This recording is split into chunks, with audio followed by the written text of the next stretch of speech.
Kasi guys, nagkikrib ako sa pancit bihon. Hindi ko alam. Basta, gusto kumain ng pancit bihon.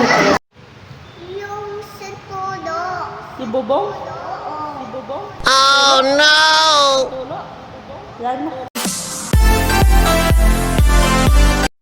Hi guys, good morning. Ngayon guys, nandito ako sa kusina. Kasi guys, nagluluto ako ng pancit bihon. Kasi guys, nagkikrib ako sa pancit bihon. Hindi ko alam. Basta, gusto kumain ng pancit bihon. Ayan, dapat guys, ang lulutuin ko, sopas.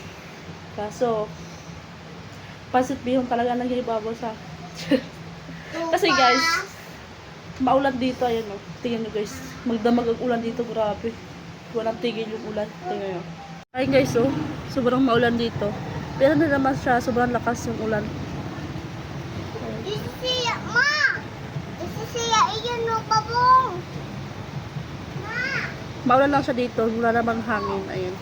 Itudo na! Yung sa todo. Yung bubong, Oo. yung tulo. Oo. Yan mo. Sabi ni Kat-Kat, kasi na daw yung bubong namin kasi guys, tumutulo. Ayan. Nakain na kami ng pancit bihon. Ayan guys, ipapakita ko muna sa inyo ang aking nilutong pancit bihon. Wrong! Ayun guys. Ay, wow, ito oh. Ito ang aking Ito. pancit bihon. Ito oh. Ayan. Na ito oh. Mo? Ito. Lovely. Ayun guys, 1 point lang yan. Ayan, napakarami. 1 point lang yan guys. Ang dami. Tatlo lang kami kumakain dito.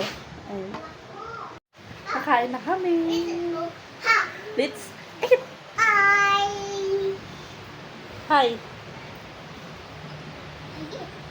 Nung ako ulam.